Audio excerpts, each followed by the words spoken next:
Ito yung muffler ng ating Howo na 380, no? Ibababa natin ito kasi tatanggalan na natin siya ng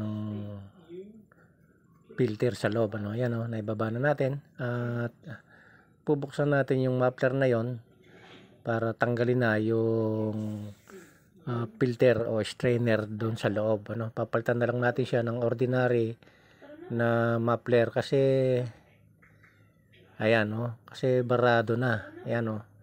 Kasi hindi na gumagana o hindi na pinagamit sa atin yung kanyang AdBlue, ano.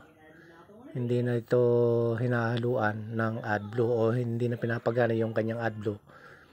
Ayan, tinanggalan natin yung unang layer, ano. Unang layer pa lang yan kasi dalawang layer ito.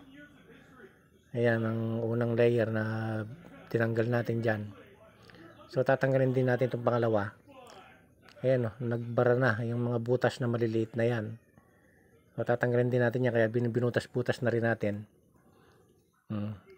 Yan, oh, tanggal na, no? Lahat, tinanggal na natin lahat. Ito na yung barado, no?